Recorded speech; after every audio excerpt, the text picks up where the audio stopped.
અને હવે વાત કરીએ વરસાદની તો વલસાડમાં મેઘો ધમધોકાર કપરાડામાં સૌથી વધુ વરસાદ વરસ્યો। ડુંગરાળ વિસ્તારમાં આવેલા નદી નાળામાં ભારે પાણીની આવક થઈ। મધુબન ડેમના કેચમેન્ટ એરિયામાં આવ્યા નવા નીર। ડેમમાં 43,000 ક્યુસેક પાણીની આવક નોંધાઈ। 50,000 ક્યુસેક પાણી છોડવામાં આવ્યું। ડેમમાંથી પાણી છોડાતા દમણગંગા નદી ગાંડીતુર બની છે। વાપી સહિત દાદરાનગર હવેલી દમણના 20 ગામના લોકોને એલર્ટ કરવામાં આવ્યા।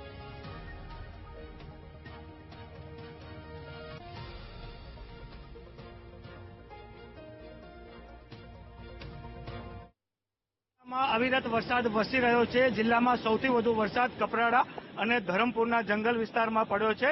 ખાસ કરીને કપરાડામાં પડેલા 5 ઇંચથી વધારે વરસાદના કારણે જિલ્લાની મોટાભાગની નદીઓમાં ભરપૂર પાણીની આવક થઈ રહી છે। આપ જે દ્રશ્યો જોઈ રહ્યા છે એ દમણગંગા નદીના દ્રશ્યો છે। દમણગંગા નદીના ઉપરવાસમાં ભારે વરસાદ વરસી રહ્યો છે।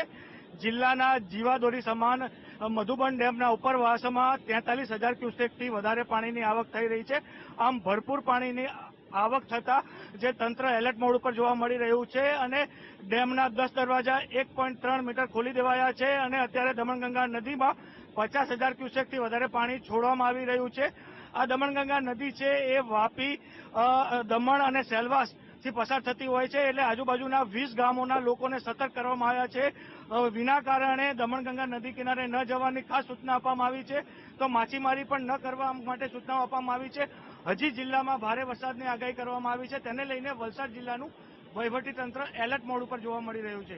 માનવ ઠાકોર, VTV ન્યૂઝ, વલસાડ। વલસાડના કપરાડામાં વરસ્યો ધોધમાર વરસાદ। 5 ઇંચ વરસાદથી નદી નાળા વરસાદી પાણીથી છલકાયા। સતત વરસાદને લીધે લો લેવલ પુલ અને કોઝવે પાણીમાં ગરકાવ થયા। પારડી, ધરમપુર અને ઉમરગામ સહિતના તાલુકામાં પણ વરસાદ નોંધાયો।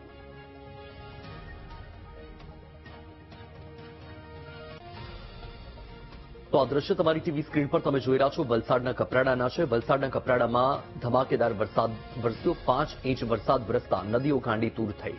નવા નીરની આવક નોંધાઈ છે। પારડી, ધરમપુર અને ઉમરગામ સહિતના તાલુકામાં પણ વરસાદ નોંધાયો છે।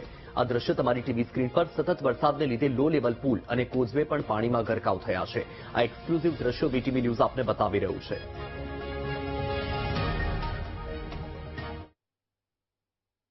વલસાડ જિલ્લાના કપરાડા અને વાપીમાં ધોધમાર વરસાદે જનજીવનને અસર કરી છે। કપરાડામાં અને વાપીમાં 3 ઇંચ વરસાદ પડતા નીચાણવાળા વિસ્તારોમાં પાણીનો ભરાવો થયો છે। વાપીના ઈસ્ટ અને વેસ્ટ બંને અંડરપાસમાં પાણી ભરાઈ જતા વાહન ચાલકોને ભારે હાલાકીનો સામનો કરવો પડ્યો।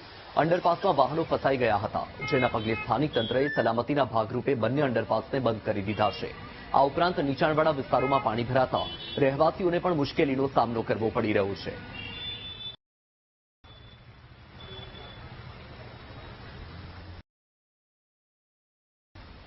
તો છે જ ને, હવે આ એક તો બ્રિજ બંધ છે। બ્રિજ ફાટક પર જાઓ તો ત્યાં જામ છે, ભરાયેલા છે બધી જગ્યા। રોડની હાલત કોઈ સારી નથી એક બી। ક્યાં જવાનું છે તમને? મારે ચલા બધી જગ્યા ફરીને જવાનું। શું કરીએ હવે, જવું છે તો કામ અટવાઈ ગયા? બધા કામ અટવાય જ ને। સવારથી અમે માર્કેટિંગનું કામ છે અમારું તો ગરનાળામાં દર વખતે પાણી ભરાઈ જાય છે? દર વખતે આ તો બી આ વખતે તો આ બીજી વખત ભરાયેલો છે, કારણ કે નાનું ગરનાળું તો અમારે બાઇક પર જવા માટે જવા કરવા માટે। વલસાડ જિલ્લામાં સતત વરસાદ વરસી રહ્યો છે। સવારથી પડી રહેલો વરસાદ અત્યારે હવે વાપીવાસીઓ માટે મુશ્કેલી સમાન બની રહ્યો છે। વાપી ઈસ્ટ અને વેસ્ટને જોડતા તમામ બંને ગરનાળા અત્યારે છલોછલ ભરાઈ ચૂક્યા છે। વાપી ઈસ્ટ અને વેસ્ટને જોડતો આ જે રેલવે જે ગરનાળું છે, મોટું ગરનાળું કહી શકાય। વાપીમાં પડેલા 3 ઇંચ વરસાદના કારણે હવે વાપીવાસીઓની મુશ્કેલીમાં ધરખમ વધારો થયો છે અને જે રીતે ભારે વરસાદની આગાહી કરી છે, ખાસ કરીને જે વાહન ચાલકો છે તેઓ અટવાઈ રહ્યા છે। આવો વાત કરીએ, શું નામ છે આપનું? किराना। किरण जी, क्या दिक्कतें आ रही है? अब उस तरफ जाना है ऑर्डर लेने के लिए, और करनाला बंद है, कहाँ से जाए? उस पे उधर बंद है, इधर बंद है, उस तरफ बंद है। फाटक पे क्या माहौल है? फाटक भी इतना ट्रैफिक है कि आधा घंटा तो वही है, घंटा हर बार यही माहौल होता है? हर बार यही है। તો લોકોની મુશ્કેલીમાં વધારો થઈ રહ્યો છે। બીજા એક વાત કરીએ, શું નામ છે તમારું? रवि।